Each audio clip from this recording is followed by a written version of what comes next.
welcome everyone to the Focus TV. Happy to be back for another week. We got Xavier Wyatt here, Darnell W. Jr., Raymond Lyons, Wilson Tarpe Jr. It's the first week with no football, Octavius. You get the rest at the beginning of the shows.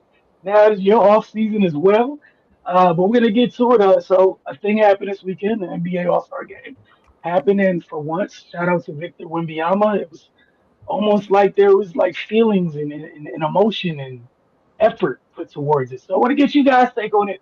I'm gonna get some clips, uh, but I'll say we'll start with you, then Cardell and Ray. Your thoughts on the 2026 NBA All Star Weekend? Yeah, like you said, definitely shout out to Victor Wembanyama because you can tell from first tip, he won't play no games. I feel like he's like that all the time though, so it's nothing new. Like I go back and I think about how upset he was every game I feel like I've seen him like lose. He always looks pretty upset. I always think about, of course, in the Olympics, he was hot. So it definitely shows off that he has that fire behind him, and he always wants to win, no matter if it's an all-star game, a pickup game, an Olympic game, a regular season game, playoff, whatever it is. So definitely looking forward to seeing him play in the playoffs this year, knowing that Spurs have a good chance, and then hopefully he stays healthy since he wasn't that healthy last year. Um, I hate to say it, I kind of enjoyed it. I wasn't really thinking I would because the format was just all over the place, and then I started to understand the reason the games came on at 5 o'clock was the Olympics, because I was like, why is this coming on at 5 o'clock on a Saturday and 5 o'clock on a Sunday? But I get it now. I hate that it had to take this for them to do this. But you could see that these players were actually playing hard. Um, Definitely shout out to, I guess you want to consider them the youngsters, because I don't know if it was them that put the fire under everybody or what, but this actually looked like a all-star game that I would like to watch. Um, I'm hopeful that, I mean, I don't know if because of the success of this format, they're going to continue it. I want to rather see it um just the way it's been. And then I'm sure there were, of course, about three key international players that either didn't play or didn't play for a big chunk of time, with Luca and Jokic only playing for a few minutes and then SGA not playing. So I'm sure that they're probably still saying that things might have been different had they been out there on the court. But I like that it brings up, that type of not camaraderie, but that type of competition. I hate that it came down to this, but I would say all in all, you would call it a success because of the All-Star weekends we've seen over the past couple of years. The dunk contest was entertaining, maybe not the most entertaining I've seen, but it was at least entertaining. The 3-point contest was definitely entertaining, which I feel like for the last couple of years, a lot of people said the 3-point contest should be less, because it's literally that entertaining. I would say the shooting stars was a little lackluster. I think if they're going to use that again, they probably should go back and, instead of having celebrity passers, to actually choose, I mean, one way or the other, because I'm sure the New York Knicks are excited that they won something Saturday night, but I mean, you had a former NBA player throwing you the ball. I don't know what Drewski and I mean, I know Two Chainz was a former Division I player, but Drewski and Anthony Anderson, so, and but I mean, all in all, I think you call it a success just off of the years that we've seen over the past. Hopefully, it translates into next year, but I'm hopeful that we don't have to do too many more gimmicks to get these players to play at a high level. Cardell. Yeah, I feel like it was a much better All Star weekend than we've seen in the past few years. I thoroughly enjoyed the 3-point contest. Competitive. Shout out to Dame. Basically came off an injury reserve and just outshot everybody. Did his thing. Just send a message that he's on the right track to getting back to playing. Hopefully back at a high level. We won't know till he has to guard and do all the other stuff. But shooting wise, obviously he ready to go. And on the All-Star game, all these people coming up with all the different ways to make it exciting. And it's just one way: compete. Simple as that, dog. Just people got to make things so difficult. Just compete, man. And that's what we saw. And that's what we saw on Saturday. And I've been saying that for the last few years. It only takes one player, and it was Wemby. Because eventually pride gonna kick in. It's like, all right, man. Like I can break it down to the very essence with anybody who has played basketball and just can understand. Just go back to pickup. 5-on-5, 3-on-3. When a player or a team goes on like a 2-3-0 run, everybody start looking at you. All right, man, we gotta tighten up, dog. Like, what's going on? And because it's like, like if you don't, you're gonna lose. It's as simple as that. Now, add an incentive of being on NBA All-Star Weekend stage, man. You know what I mean? Like, I'm not trying to get embarrassed in front of the world. So you saw Ant and all them pick it up. You know what I mean? Like, all right, man, we get like from the opening tip. What Wemby do? Seal my man and dunk the shit out of him. Like, all right, dog. Like, he ain't about to treat us like we some little boys out here. All right, I see how y'all going. Let's do it. So it made them have to play. You know what I'm saying? I'm happy that the youngins in the league, they put out all the world team. The world team was wounded. You can understand why Jokic ain't play a lot coming off that injury. They trying to keep him healthy. And then, Luka been in and out lately with nagging injuries. They're going to need him to carry a heavy, high load, especially in the second half when teams start ramping up for the playoffs and all that. But, yeah, the youngins did what they should do. They got forget hot, man. They got on that level. They turned it up. And they kept it on. And I like how they kept the foot on the neck of the OGs that I feel are responsible for killing the All-Star game on some BS. And I'm glad that the youngest, took it to them. Like, yeah, y'all, send them in a retirement home because it's just, they got to get over themselves, man. This supposed to be for the fans. Ain't nobody asking them to play like it's Game 7 of the finals, man. But you could compete better than throwing up some BS like they've been doing in the last few years. So compared to the last few years, yeah, it was a very good All-Star weekend. The dunk contest, I don't know what to say about that. I'm gonna leave that alone. Let's keep it on a positive note. And but yeah, I thoroughly enjoyed it. I'm not mad. Ant-Man got MVP. They won. They won convincingly. So you know how we are about winning. You win, you get the job done. You deserve the accolade. But I really feel Wemby really set the tone of how everything unfolded from the first game. Right. Yeah, I'm in agreement with Cardell and Octavia. It was much more enjoyable than it's been recently. Cardell hit the nail on the head, man. It's only one way to fix this. Coming up with gimmicks and changing the format, none of that stuff matters if when they get between them lines, they don't put forth the proper effort.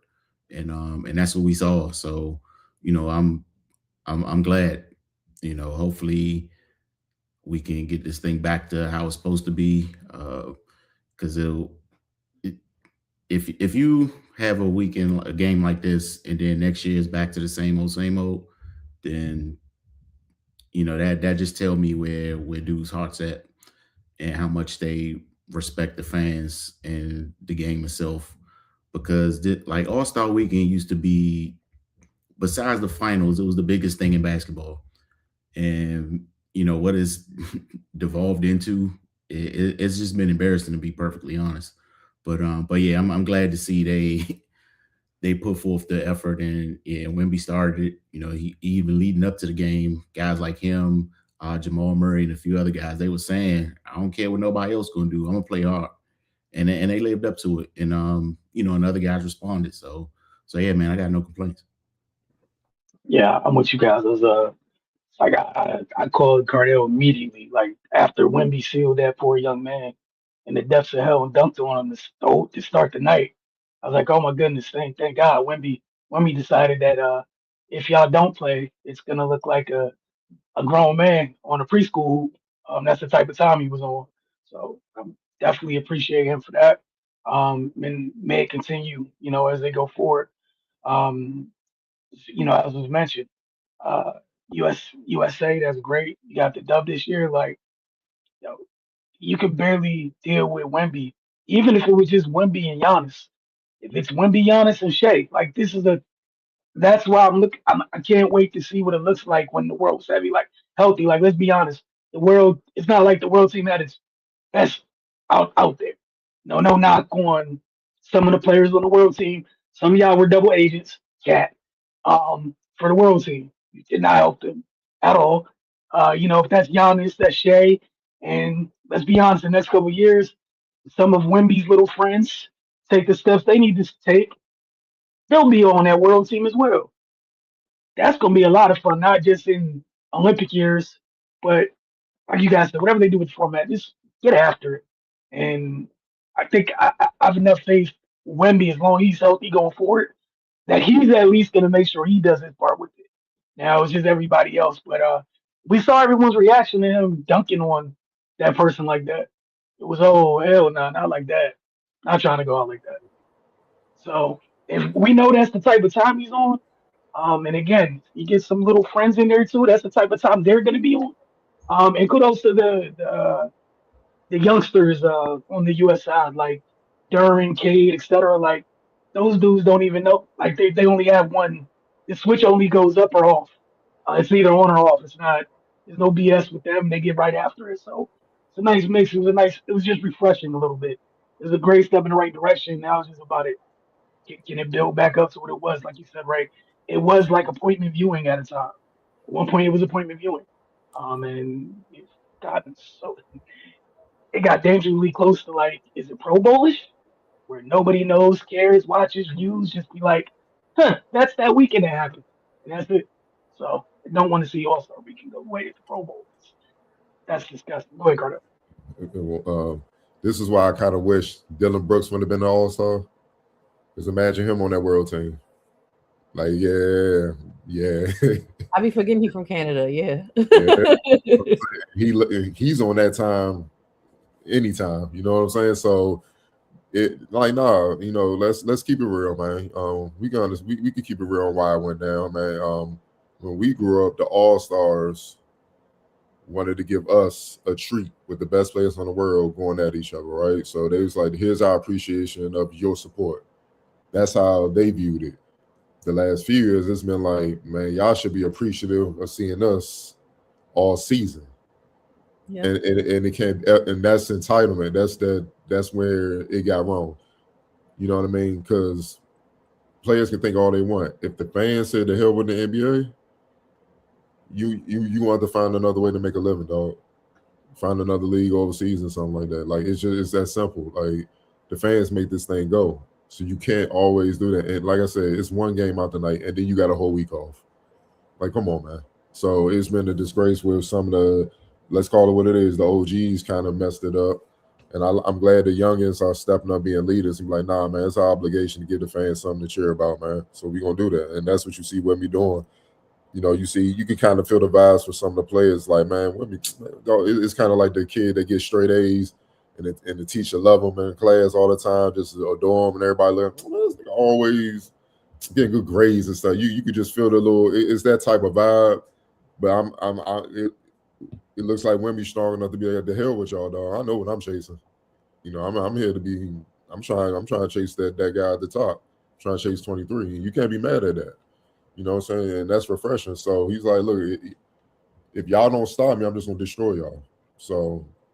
You only got, it's only one way this gonna go if y'all don't compete, which I appreciate. So, you know, it's just about that time, man. And if he's on that type of time, then everybody else in this peer group gonna follow suit, man.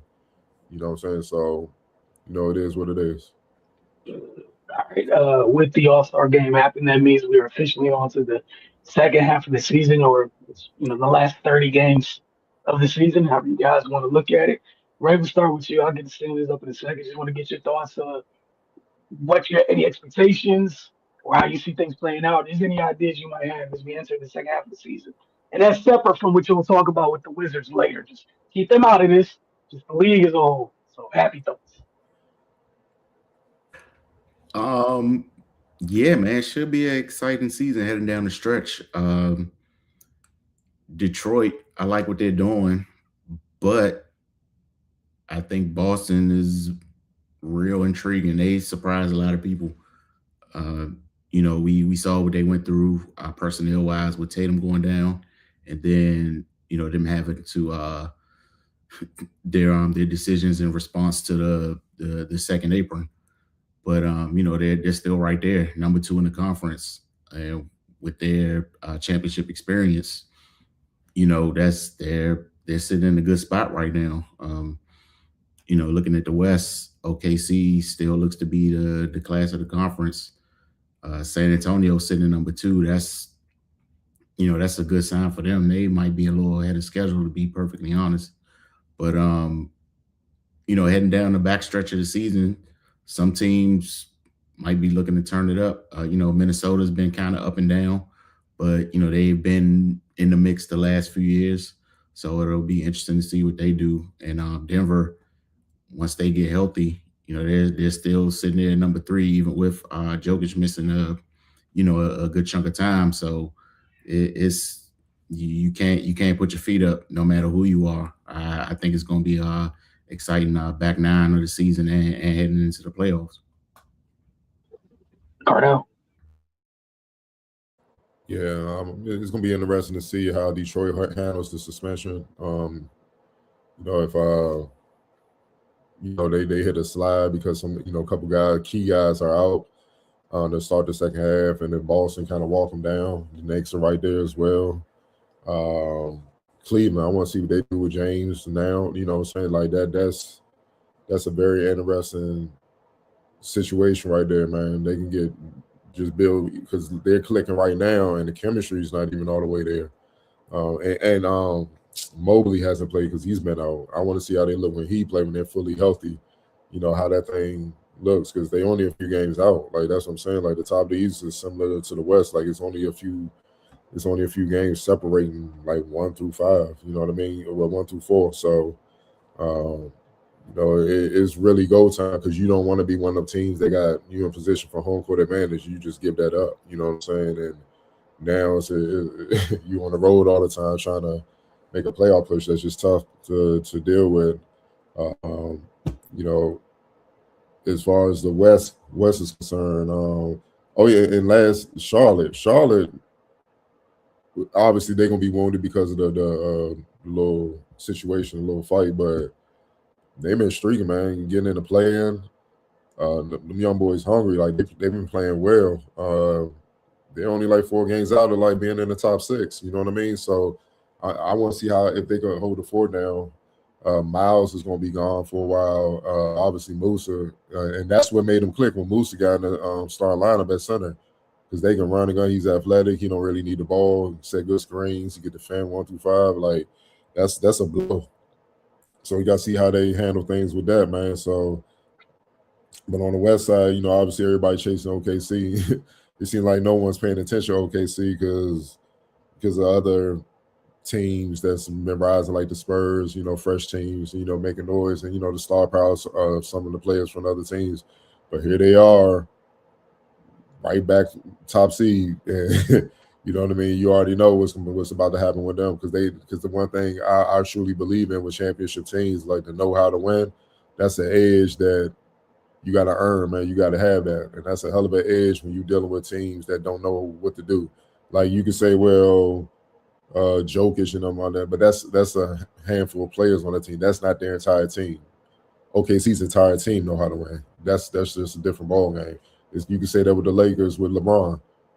He knows how to win.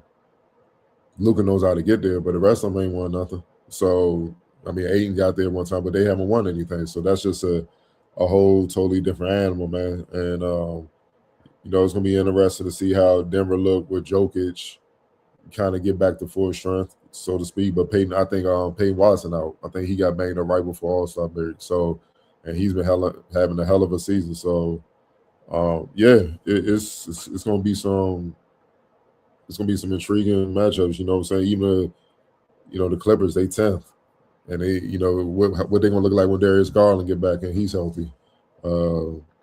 Phoenix, them getting healthy, they right there knocking on the door. Hit a little slide, but they right there.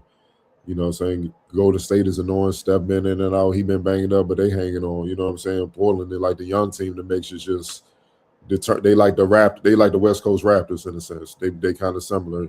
They lead with a bunch of defensive minded guys. They can switch and they hang their hat on just disrupting shit, just making life miserable. And then while you miserable, they take you out of your misery, man. It's that type of deal. So I'm hoping to see some super competitive basketball. We all know about.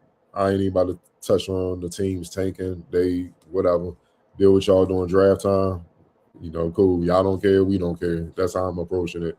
Not even going to acknowledge, but the teams that's in the playoff and the play-in mix, that's how I feel like who we should be keying in on. And I'm looking forward to it, man. I love competitive basketball, man. So, you know, I want to see if they can hold on. I want to see who can move up. And I want to see who can hold teams off. And then the teams that just separate themselves be like, man, y'all gotta come through us. We should be championship favorites. Because I don't care what really nobody does. If nobody really makes any noise or move or whatever, so to speak, like they take a leap in the standings and go on a big streak, man, we all know what the roads go through. You got to knock that team off in OKC. You know, it's as simple as that, man. So, and then also, let's keep in mind, certain teams, with this tax apron world we live in, they don't get it done. Things going to change quick. Certain players not going to be on the team no more. You see what I'm saying? So, it's urgency. All right, let's see who responds. Octavia. Yeah, I think the biggest thing I'm looking forward to is kind of like it kind of summarizes what both Cardell and Ray says, like just the different storylines that we have left in the second half of the season. Like you guys said, especially in the East, Detroit, if they can, you know, the last couple of years they've been the hunters, now they're the hunted. How are they going to be able to deal with that as the season winds down? And this is when people really start to lock in. Boston. I know Jason Tatum's already said, you know, I'm not coming back unless I'm 100%, but he's been relegated to the G League and playing with them. So like actually get 5-on-5 work. It's a good chance he could possibly really come back outside of, you think of all the other players who got the other two players who injured their Achilles this year. You ain't heard them at all talking about coming back. So I just think that's phenomenal. And the fact of the way that the Boston Celtics have, like you guys said, like nobody expected for them to be in second place. Everybody thought this would be a gap year for them. And of course, with the addition of Vooch and having him get acclimated to the team, New York, it's another year where it's a prove it for them. Everybody pretty much had them circled in as this is their best chance to get to the finals. So they've had an up and down season. They've had runs of wins and runs of losses.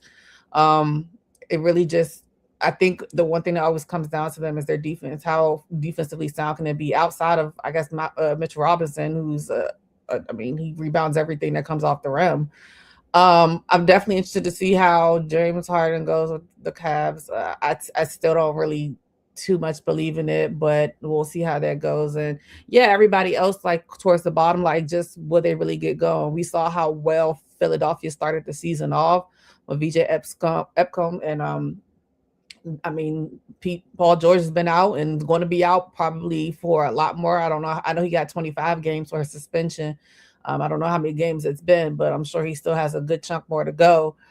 So just seeing if they're going to be able to turn it on late and see what they're going to do. And then, like you say, yeah, those people in that 7 to 10 range, what are they going to do? Miami, what's Bam going to do? Orlando, the kids, you know, are they going to stay healthy? Charlotte, like you said, they've run off some win streaks recently. And you know, Atlanta, they have Jalen.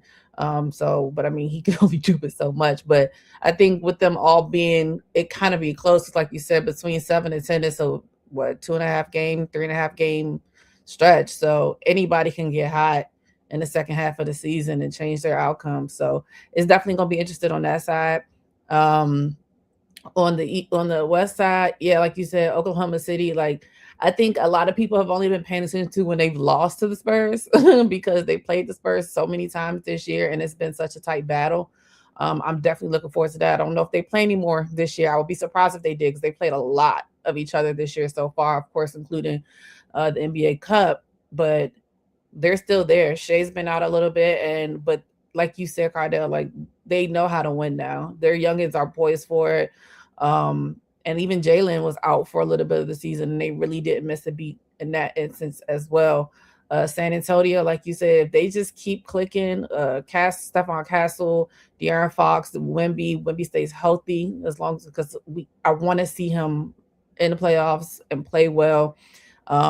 Because I think not only us as fans deserve it, but of course he deserves it. So definitely looking forward to seeing how San Antonio bounces back. Denver, like you said, with Jokic being out and them still keeping it together. And I don't really think he's got his his legs 100% back under him. But I mean, can you really say that because of Jokic? You don't really run that much anyway. But just coming still off of the injury, still trying to probably get his win together.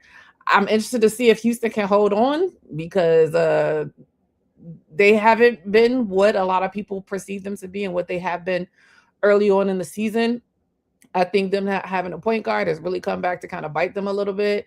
So definitely interested to see how much the veteran of KD can kind of drag the kids along and see if they can stay in that fourth spot because it's like they're slowly falling down. Of course, the Lakers, they're always up and down. They play good, they play bad. I don't really put too much stock in there until we get closer to the end of the season. Minnesota is always very interesting because of just the motor that Ant has. And just how hard he plays, he's going to make his teammates play better. If they're not playing good, they're going to look at him and see how hard he's playing, and they know they got to get their SHIT together. So I'm interested to see if they can climb up the standings. Phoenix was a little bit of a surprise. Devin Booker and all those guys out there, so if they can stay healthy, like you also said for Golden State, Steph in and out. Also wondering because they did pick up Porzingis. If Porzingis ever gets healthy, how that's going to look with him out there in Golden State. Portland, like you said, the kids, they're, and to think about the fact that they had a huge disruption in their season early on with their coach being tied up in the middle of gambling scandals, so them having to pivot and have a new primary voice in their ear. They've still kind of held it together. And then, like you said, the Clippers, if Darius Garland and that toe can get it together, we could see what that could possibly look like out there in the Clippers because they play hard. And we just saw what Kawhi did. So if Kawhi can stay healthy, as we know, and that's hard, of course, we know the degenerate knee situation and everything. But if he can play like 80% of how he played in that 12-minute quarter, they got a good chance with everything else they got around there. So interested to see how that goes. Like you said, the bottom, I think pretty much like the bottom of the West, like I don't even want to see them on my TV. To be fair, Memphis, Dallas. I mean, I watched Dallas to see what Cooper Flag is going to do. But they're definitely in rebuild. I don't even know if Kyrie would be willing to come back this year now, with all of the changes and stuff that they've gone through since he's been out. So that will be interested to see if that comes back. But I just think all in all, it's just so many different storylines that we have to look forward to, and just seeing, who's really going to buckle down. Like you said, second half of the season, this is when most teams start to really lock in, even though we talk about it's an 82-game season, but most of them don't see it that way. But most of the times they kind of start locking in after All-Star. So games start Thursday, so I'm interested to see how it goes. Yeah, I didn't have too much to add. Like you guys said, Phoenix has been interesting to watch for sure. I want to see Minnesota. I want to see what Minnesota, Cleveland, all the teams who made like deals at the deadline. Io DeSamu, feel like that trade got made was kind of like a godsend for Minnesota. Obviously, he didn't play too many games with them, but that's the team that was 7-3 and 7-3 in their last 10.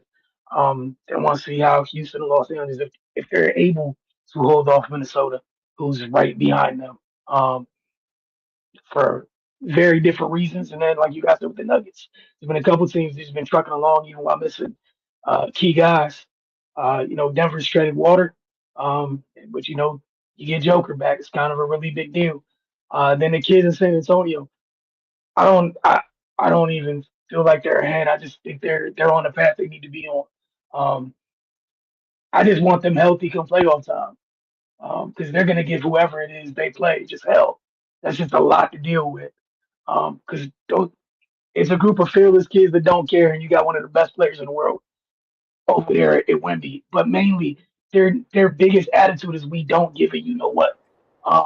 And we've seen that. I tell you, like you said, it's been kind of messed up for the Thunder. They're at the place where they're so good. The only time people care is when they do lose, and kind of their biggest losses, not in terms of points, but the more public or highlighted losses have been against San Antonio, which again goes back to why San Antonio is such an interesting bunch.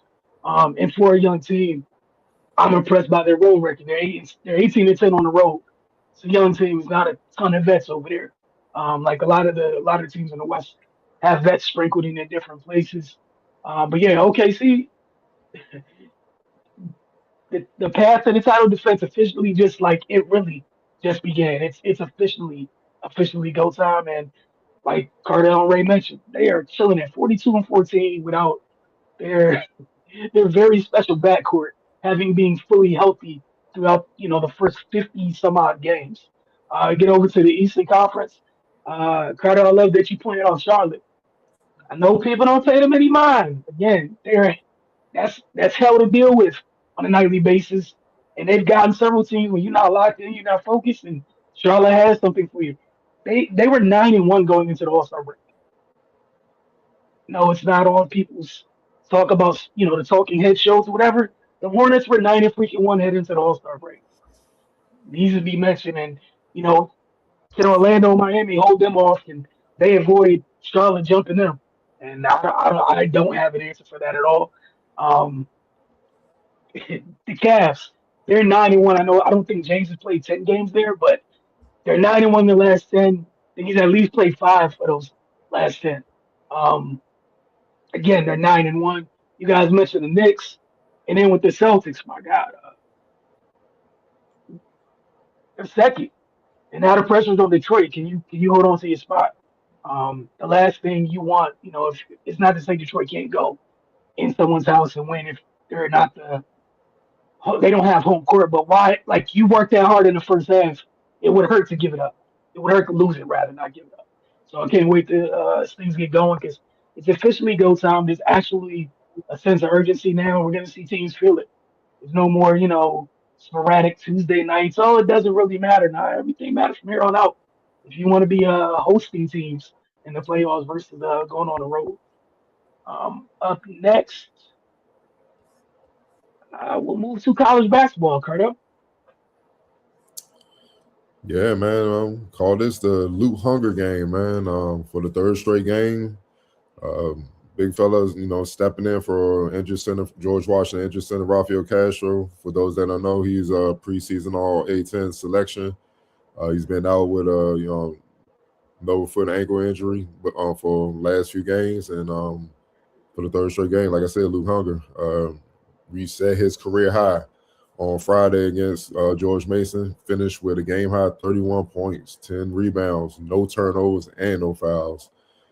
He went 10 or 14 from the floor, perfect 3 for 3 from deep, and 8 or 9 from the line. He was unstoppable, man. He was efficient. Didn't get rattled when George Mason sent bodies at him, multiple bodies to try to slow him down. He was in control the whole night, but he wasn't out there alone. John Arangaran showed up big time, posting another near triple-double, 16 points, 10 rebounds, and 6 assists with 0 turnovers. GW led by as many as 22. They controlled it for pretty much the entire game. They made it life tough for George Mason defensively, and they held George Mason under 40% shooting to tie the season series 1-1 with a win. Now, obviously, Hunger the previous week had 21 against Rhode Island, and that's why he was named A10 Player of the Week. He averaged 26-8, shot nearly 70% from the field and 80% from three during that span. The 31-point game was the most by a George Washington player since James Bishop dropped 34 a couple years back. Meanwhile, at VCU, local product out of Gonzaga, freshman Nick Lewis picked up his 4th Rookie of the Week honor after putting up steady numbers in 2 road wins, including an 11-11 double-double. So now GW, they actually are playing VCU right now, riding a 2-game win streak. I believe let me look right now, they're down in the late in the first half, 42-35, 3:48 left in the first half as I speak, man. So they're playing better. They figured out a formula to play without Castro. They're starting to find a way as conference tournament time quickly approaches, man. So obviously you would love to have Castro. Obviously, man, you lose the first team preseason all conference player, that hurts. But they holding a 4 down.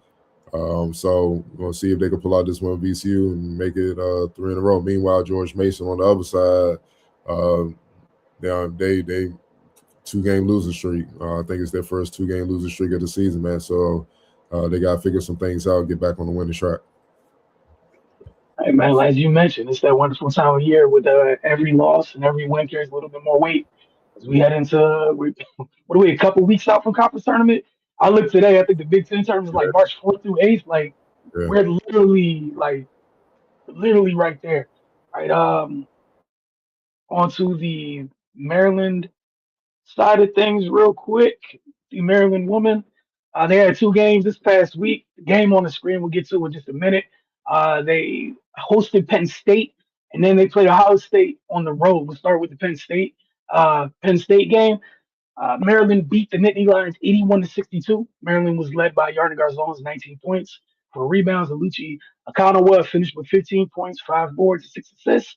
She also had 6 steals. Addie Mack added 13 points and 3 steals.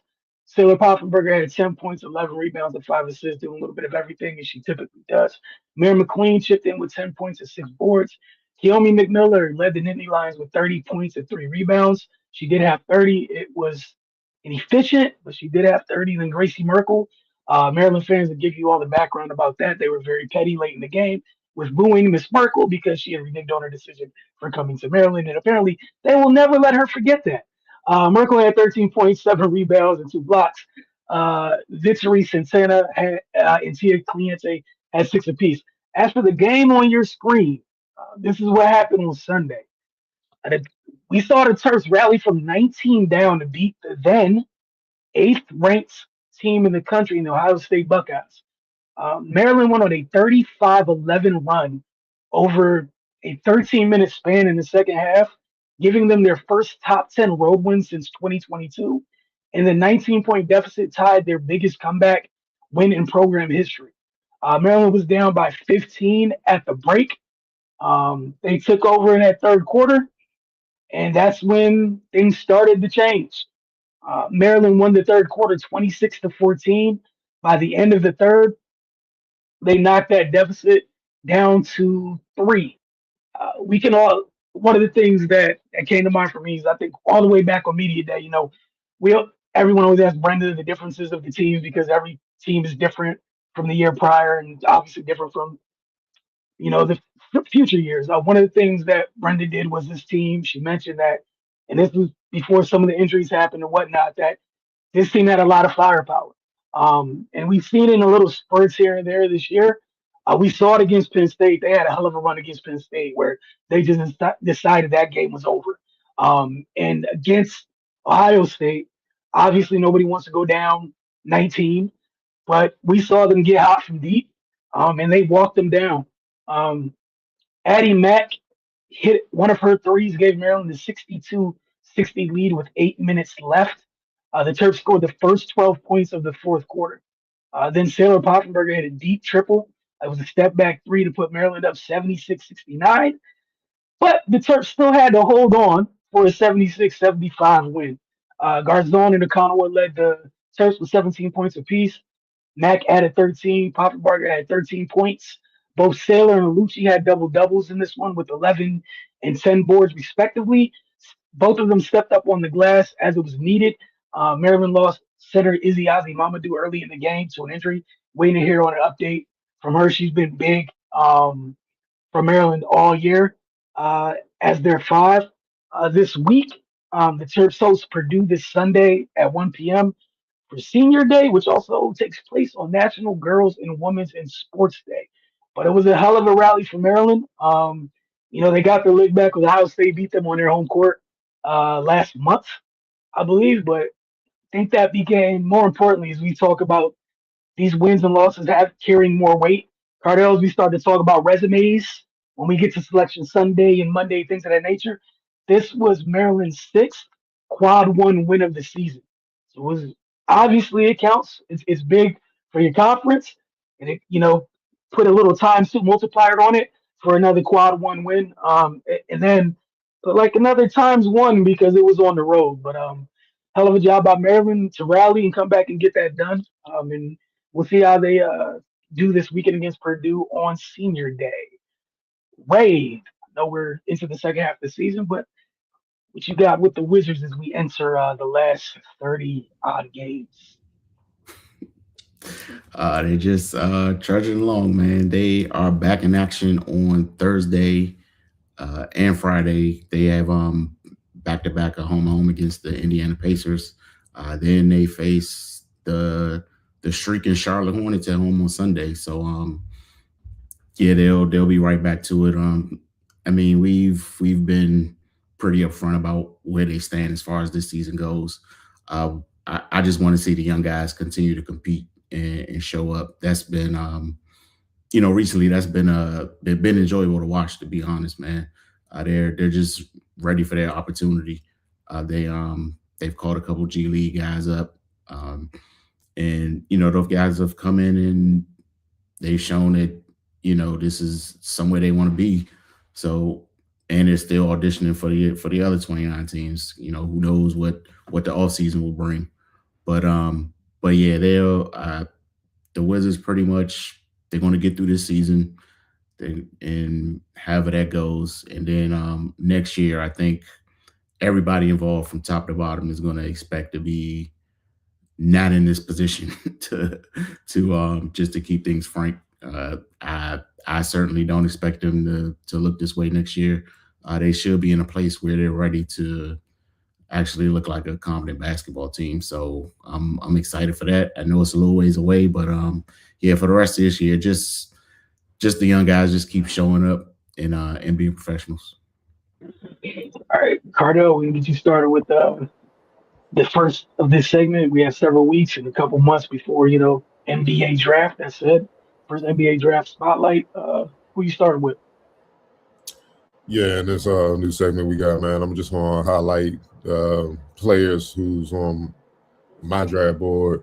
Obviously, that's going to be fluctuating throughout the next few weeks, depending on how the season goes and how guys play. But we're just going to highlight guys that I'm pretty sure the common fan may not be aware of, unless you're a fan of that school and you're in that conference, or you scouting prospects like me. It is what it is, man. So first up is Tyler Tanner out of Vanderbilt, 6-foot point guard, 173 pounds, sophomore point guard. He's taking a hell of a leap this season. Tanner's one of those guys that just, he puts pressure on you from the opening tip. 6 foot, like I said, 173 pounds. He's not overwhelmingly physical. Physically, you know what I mean? Like, the league, they kind of like this 6'4", 6'5" plus guards, super athletic. Whatnot, play both hands preferably. But, when you small and you got the burst and shiftiness that he has, and he can get downhill on anybody, you kind of don't need that size. He lives in the paint. He collapses defenses.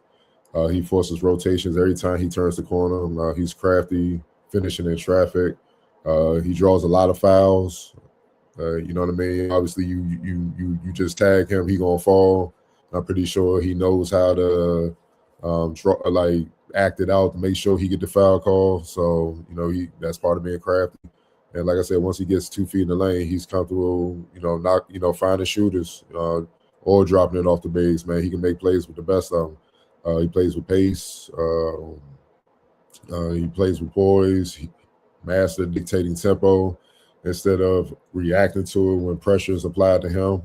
And defensively, he competes at the point of attack, man. He gets in the ball handlers and he brings disruptive energy, which is key for smaller point guards. You cannot be a small point guard and be fooled defensively. It just won't work. You have to be a pest, and he's capable of being a pest, and he is a pest right now. Even though he has to get a little bit stronger, as he transitions to the next level. His speed and quickness, he gets up under guys. He's an irritant, and that's what you want out of small point guards. Now, obviously, the questions about efficiency, scoring the ball, and his size. With his frames, he could be targeted. With bigger point guards, like say the Pistons. Let's say he in the league, you got to guard Cade, Jalen Duren, or Isaiah Stewart screening you. You gotta be strong enough and get around those screens and stay with Cade. Because if he has to switch on Isaiah Stewart or Jalen Duren, we know what's gonna happen. He's just too small. at times he'll settle for tough shots instead of trusting the read. Sometimes I think that comes when watching him over the season. I just think that comes with his teammates when they miss a few. He feels pressure to deliver. Part of being young, he's still just a sophomore. He has to learn to just stay with it sometimes, but that comes with more experience. The 3-point shot is the skill that I think will define him at the next level. Just determine just how good he could be, what his ceiling is.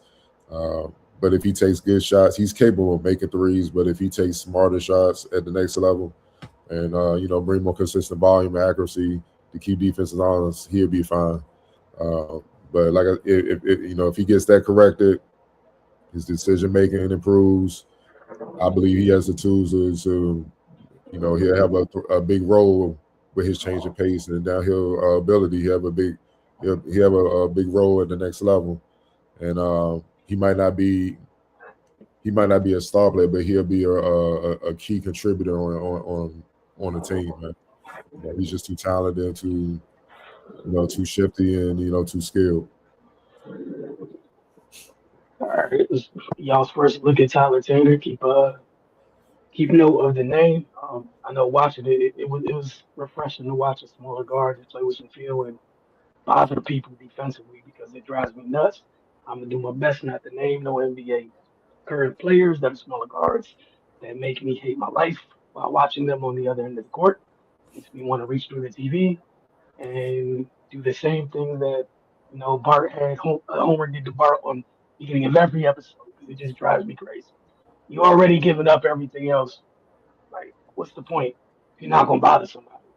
Like, do something. Like, do something. Like the other 4 people out there, they already know they got them. There's gonna be times they gotta babysit you. Like, at least make sure that the times that you have to be babysat, it's times you can't help. Instead of it being just, hey, we're down a guy. We're just down a guy. But that pass though, it was amazing. On to take it or leave it. What you got for us, Cardell? Yeah, man. We're gonna start on take it or leave it. Mark Cuban is pro NBA tanking. The former majority owner of the Dallas Mavericks says the fan experience is chief among the reasons the NBA should embrace tanking.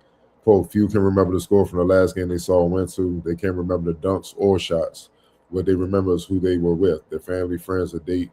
That's what makes the experience special, Cuban said. Last week, the NBA fined the Utah Jazz $500,000 and the Indiana Pacers $100,000, with the NBA saying both teams sat healthy players in recent games, while noting that moves that compromise the league's integrity won't be tolerated.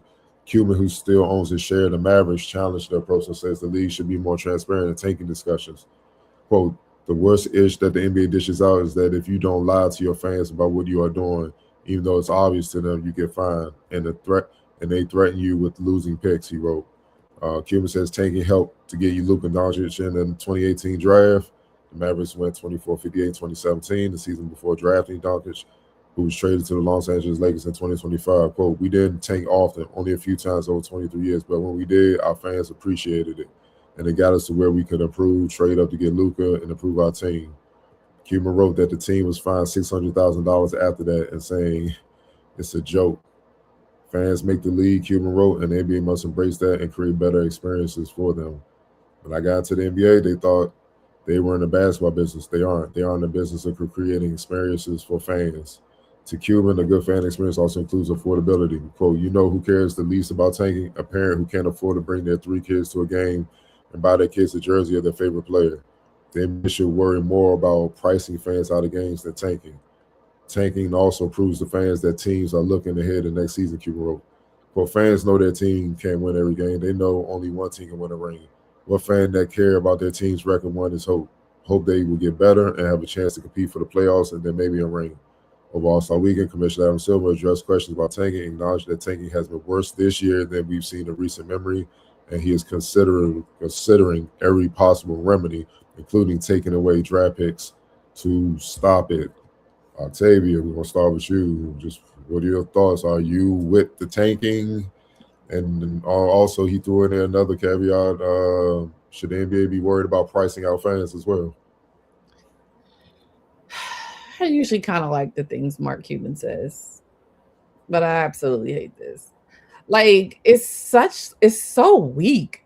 Like we can't do our jobs well enough, so we're just gonna act like we're not gonna do our jobs at all, so we can get the easy way again. Like hire people that know what they're doing. Hire good scouts that are looking for people. Like do your job. Like to say like, oh, we're just gonna tank so we can get the best players. So obviously nobody's doing any work because you're tanking, so nobody's looking at anything, and then you're getting handed obviously the player that's the best coming out of college or out of international, whatever it is. That's weak to me. Like that's super. As a fan, I appreciate my team actually doing stuff, like actually going. Like prime example, I'm a Boston fan now. I've made it official, guys. Just I know we talked about it at times, but I made it like official a couple years ago, right? Like they could have tanked this year. They could have tanked, but I appreciate them going out there and playing hard every game, even though I know obviously they're not going to win every game, but they still went out there and they played well because they have good coaches, they have a good front office, they have good scouts, they have good trainers, they have these players getting ready to play regardless of what it is. I think fans appreciate that more. I don't appreciate my owner just sitting back and just being like, we're just going to suck this year and see what happens next year. Like that's so weak. Super weak. As far as pricing, I mean, I'm not surprised. Like it's the entertainment industry to a certain degree, yes. And the owners and everybody wants to get paid, and the people who have to clean up and the people who gotta do all these other things. And as the more inflation goes up, the more that you do still got to pay for not just the experience of the game, but the people who make it comfortable for you to be at the game.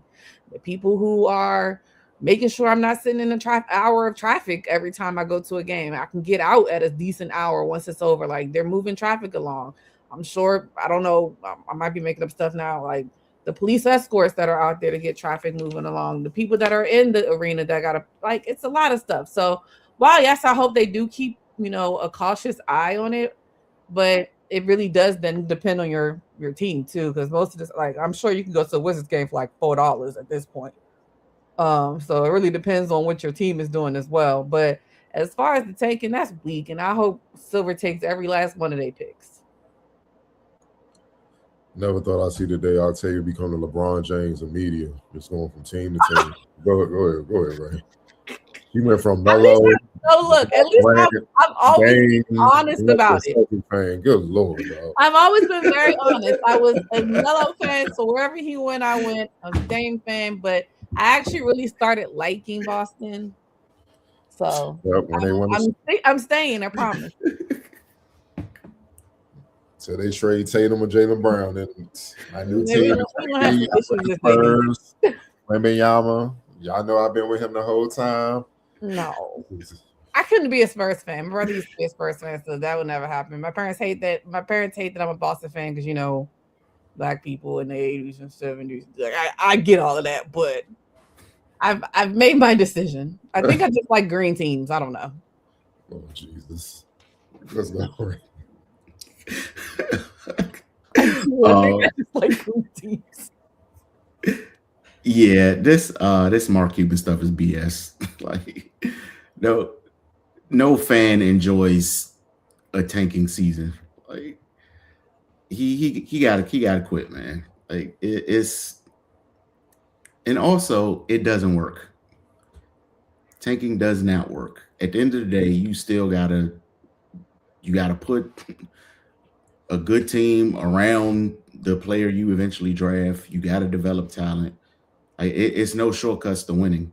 But yeah, like him framing it as fans understand when the team intentionally loses every game. Nobody wants to see that, as evidenced by all the teams that boo all the fans that boo teams as Turkey. Like nobody is gonna come out and watch that. So yeah, he got to cut it out. And he's got a point about the NBA pricing out fans. It was a lot of discussion about some of the events for All-Star Weekend being outrageously priced, and that's supposed to be the marquee fan event. So But yeah, like nobody on earth is gonna understand when you pull a Utah Jazz and intentionally sit players when you're in a position to win a basketball game. Like nobody's gonna come out to see that continuously. Wilson. Yeah, Mark got a really funny memory, brother. Because when you tank for Luka, the only reason it happened is because somebody else was just negligent at the wheel. You could have tanked. You picked fifth. You didn't end up with the first pick. You only got Luka because the Kings are the Kings. You could have did all that and still not got Luka Doncic. Like I just want to just I love people with their revisionist history. Like there was no lock that you did not know when you were tanking that you were going to end up fifth, and you couldn't be happy once you ended up fifth when you wanted to be first. Nor did you know that the Kings were going to Kings it, then the Hawks were going to Hawk it, and then you got Luka. Like you needed two. You needed two. You could not have planned. You did not co-conspire with two other bad teams to land Luka Doncic, brother. Like that's not how that works. The three of you just were bumbling fools, and then two of you continue to be bumbling fools, and one of you was like, "I want that thing. I don't know what they're on. I want that thing." So shout out to you for smartly choosing Luka, but you ended up fifth. You did all that losing and ended up fifth. What are you talking about? I will take it with the pricing. If you're gonna be a horrible team, bro, stop taxing the fans. Like, y'all got money from other businesses. I Figure it told you. out somewhere else. But like, The Wizard tickets like $4. don't, don't do that. But go ahead. Yeah, y'all know I'm not with no thing tanking, man. Like I'm just not with that. The Wizards, like, we talk about the Wizards all the time. They kind of gotta do it, otherwise you lose your pick, which hurts your ability to. If you don't have draft picks to draft, it hurts your value and your chances of building your team because you just can't pick players. You're not going to attract big time free agents. So this is the only way to really develop your team. But really, it just comes back to knowing what you're scouting and identifying the right players for your organization. You know what I mean? So no, I've never seen fans. I've never heard of fans like, yeah, man, I can't wait to lose, man. Can't wait for. I've never seen that happen. It just doesn't happen. Sometimes I feel like, these billionaire owners and stuff like that. I mean, I know they live in a different world, live in a different bubble, but they need to really get out that bubble and go see the reality of the common man and really ask them if they cool with the team just losing. They'll be surprised with the reaction to be. They probably get cussed out. Like, you know what I'm saying? So, no, that's never the case, man. And I like Wilson, great points you brought up with, like, bro, you was fifth, bro. You had to trade for that. You had to trade for Luka. Now, kudos to you for being smart. And to be honest, I don't even know who initiated the trade. I don't know if it was y'all or the Hawks. Maybe the Hawks did it. So if they did do it, you can't even get credit for that. But you still went along with it, so I guess you can't get a little credit. You went along with it, but still. Luka was off the board before you got there. They didn't like, nah. They would have said, nah, we keeping him. I mean, Trae Young ain't bad. He's an all-star point guard, but still, Luka a different animal, as he's proven. So, nah, tanking proves nothing. It's been plenty of teams that have been tanking. You still got to scout and pick the right players. It always comes back to that. And then when you pick those players, you got to help them grow and develop, especially when you're picking super young players. And every organization's development is not the same. I don't think fans kind of look at it that way. I think they look at every team just being under one NBA and umbrella, and they group all the teams together. But every organization is its own entity. They don't operate the same. Like, you know what I mean? Like, you see how OKC is. You see how the Spurs are, stuff like that. Y'all brought up Minnesota early, how they develop and stuff like that. So there's plenty of teams that don't. And then they blame the player and get shipped out. One player that just recently got traded from the Wizards to Dallas, Marvin Bagley. He was the one drafted to the Kings, I believe, in that same draft ahead of Luka. Cost Vlade his job because it was the wrong pick and they didn't develop him. Next thing you know, he was being traded from team to team. You see what I'm saying? So that's just an example of what I'm talking about, man. There's a lot that go into that, but no, man, I don't believe you should lose. It establishes a losing culture. And why, as a free agent, two ways. Why, as a free agent, would I want to come to a losing organization? One, and then two, if I am a part of that organization, y'all purposely lose and wasting years off my career, why would I want to stay, even if I am developing into a top tier player? It's like that losing mentality is not it. You know what I mean? And it's cool. I mean, look at it from a playing perspective. Your team is purposely losing. Like, you could be out there. It's not the players going out there trying to lose on purpose. They could be out there hooping, pull them. Get a call from them, says pull them, and they don't play the rest of the game. Just like we saw, I think Laurie Markin and Jaren Jackson, they was killing. They had a Jazz up, and they pulled them for the full quarter, and they lost the game to make sure they take. That was nasty. You see what I'm saying? You see what I'm saying? We just saw it on the Last Dance when Jordan was dealing with it, coming back off the foot injury, 14 minutes a game. You know what I mean? So, it's not the players, because every athlete know, especially if you make it to the pros, I only got a certain amount of years I can hoop. I'm not trying to look back and be like, damn, man, all I did was lose, bro. Because my thing is this, look at it this way. If the front office is like, we're going to lose the next season, cool. Then the players should don't get mad at me if I come to camp out of shape. I should be able to just live my life and stuff. But that won't be the case. Mm-hmm. So why is it I got to do my job, but y'all get to just pick and choose when to do yours? Yep. Let me come in shape and come in here out of shape and all that. All hell gonna break loose. Y'all gonna be trying to find me, trade me, all types of stuff. But y'all not doing your job. So man, that's just, I'm never gonna purposely just establish a losing culture, a losing mentality, man. That's beyond sometimes I agree with what Mark's saying, but he tripping, man. Like that's he tripping. And I love Mark, what he's done for the game, helping players and stuff like that. But that's the take of somebody who ain't really been in them trenches before, though, because it's a lot of work that goes into you being a impact player, so to speak. You know what I mean? And if that's the case, why am I putting in all this work? I might as well just go vacation and save my time. But of course he wouldn't like that. So he gotta go ahead with that. I see we kind of running over, so we can get one more question, and then we get up out of here.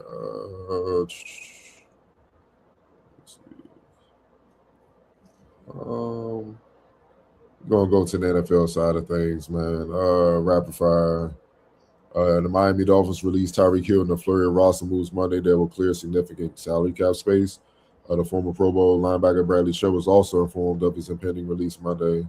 Per multiple sources, although it's not conveyed whether the transaction will take place immediately or will take place after the start of the league year on March 11th and be designated as a post-June 1st transaction. Miami also released offensive lineman James Daniels and wide receiver Nick Westbrook Econ on Monday. Hill dislocated his knee into an ACL in week 4 and missed the remainder of the 2025 season. Turns 32 in March and is now a free agent for the first time in his 10-year career. In a post on Instagram, Hill thanked the Dolphins, his teammates, and the team's fans. He also vowed that his career will continue. Quote, Miami, you have became my home, but the journey doesn't stop there. Every chapter of life has taught me something. This one taught me leadership, resilience, and mostly gratitude. The love I have for this game is unexplainable. And right now, this offseason, for the first time ever, the cheetah is all the way turned up and locked in. Focus. The cheetah don't slow down ever. So to everyone wondering what's next, just wait on it. The cheetah will be back. Born again. In a quote, Ray, do you see Tyreek bouncing back, or do you see this as the end?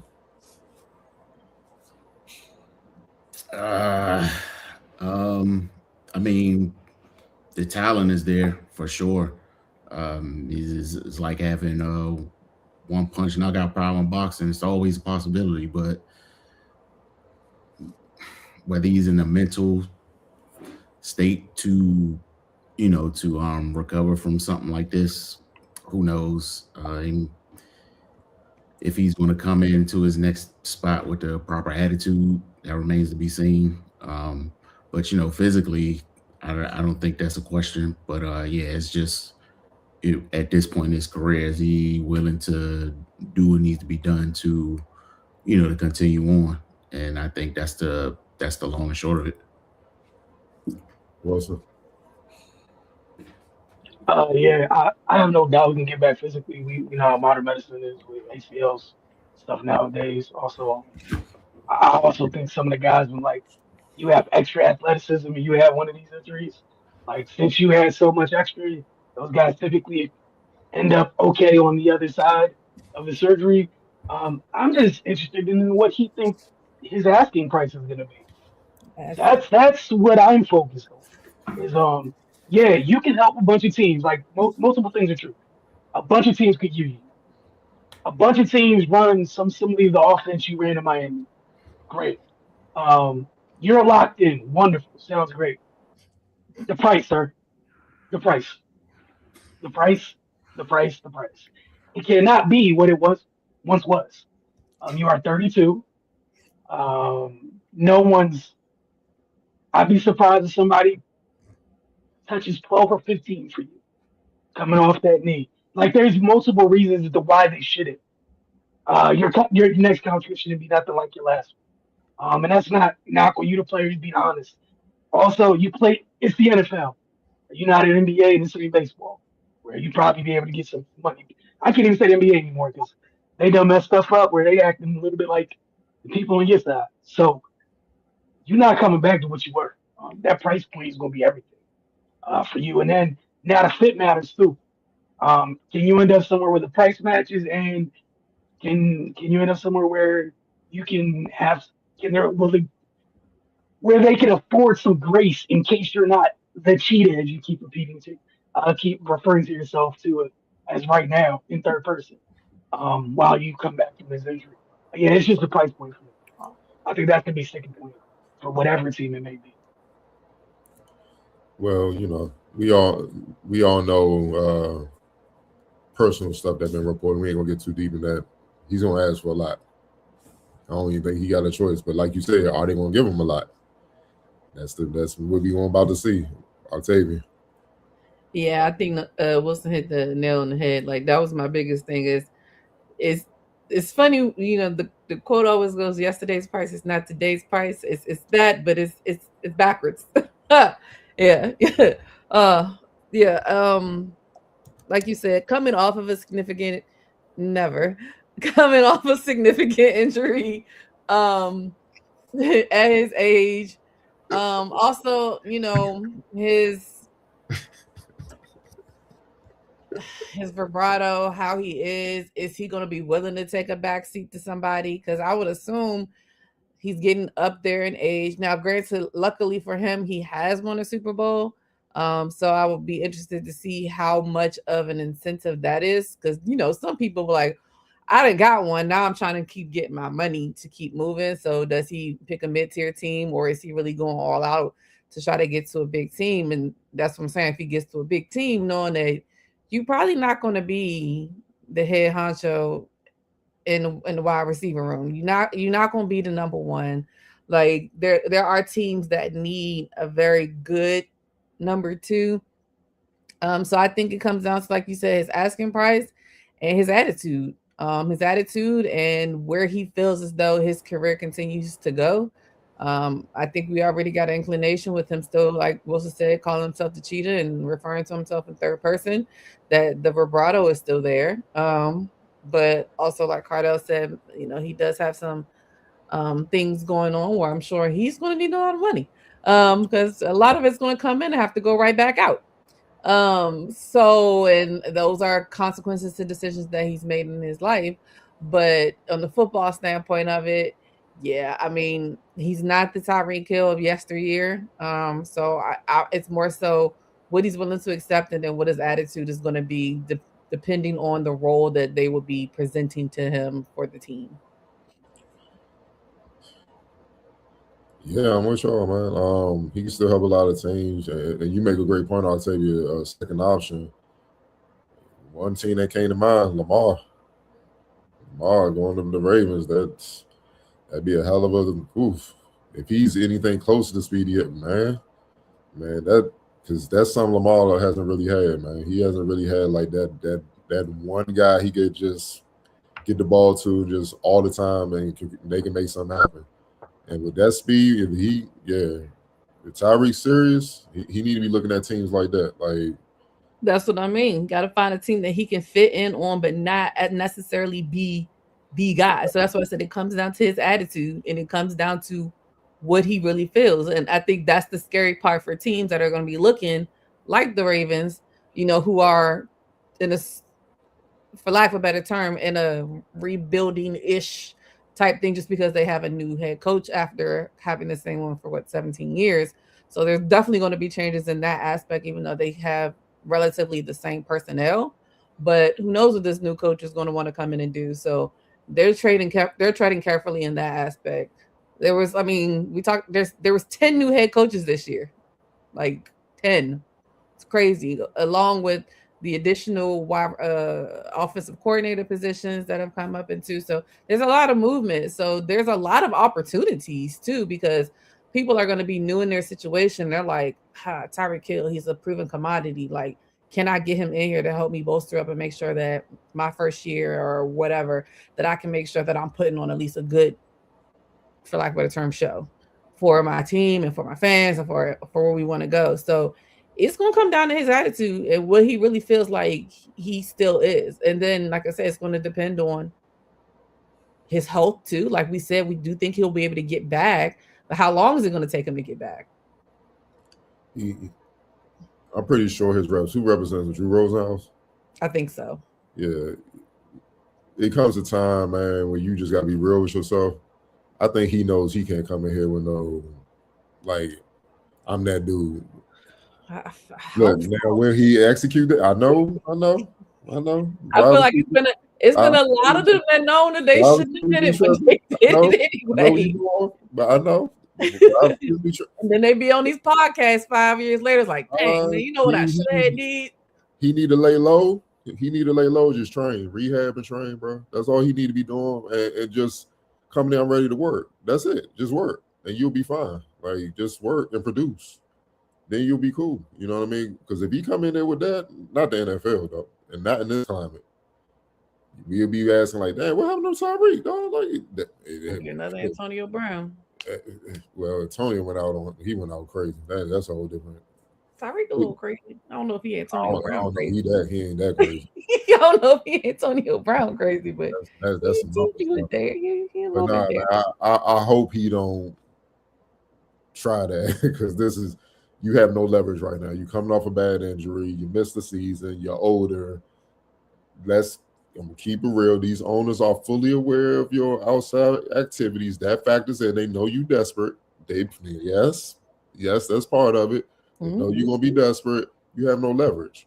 So your only leverage is to come in, work, and produce. And that's how you get your stock back up, so to speak, your value back up. So I hope he don't play that card, because it'd be done for him. It'd be a wrap for him. Even though we've seen wide receivers go that route, but plenty of times, but we also see wide receivers just come in and produce, man. And they've done well. So, I'm hoping it's more along those lines for him, because he is a super talent. I was very happy when he left the AFC West. Just don't come to the NFC East. I don't want him over here either. $30 million. I told you, he come to you, man. Absolutely not. Come on, GM. Like, Howie is not that crazy. He's crazy. He's not that crazy. I'm just saying, man. He got value, man. you're gonna see what happens, man. But yeah, his mentality should just be, I'm gonna lay low and just work. Simple as that. I think he has a hard time laying low. That's my only thing. I think he got a hard time laying low, bro. I really do. I hope so, like you said, though, for his sake and for his talent. I don't like to see good players go out like that, but I just got a bad feeling. I'm hoping I'm wrong, though. The fun part, we get to find out in a few weeks. It's another thing that's not that far off. When you get close to the combine, means free agency is right behind it, and we'll find out where your destiny lies, Mr. Hill. Jerry's World. He takes chances. He definitely fit in there. Hey, I was doing my part not to mention him at all. And they'll probably give him $30 million. We're gonna pay Michael, but we're gonna pay Tyreek. Hey, I didn't even think about that. That is kind of scary. Yeah, Jerry's World, yup. Like, all I ask, Ray, is tell you, man, is like when you give him that 30, the same team. Oh my god. No. See, this is what I need. Give him that 30. Send NFL young boy to the Bay for a second round pick. That's all I ask. all I need. Y'all can have Tyreek. But look, we appreciate y'all as always, man. Don't forget to get over to FocusTV.com. Obviously, Roku television or device, same thing with Amazon. All you got to do to add the channel is type in the Focus TV, double tap OK. And we will see you guys several more times this week. And then obviously next week for another edition of the Focus TV.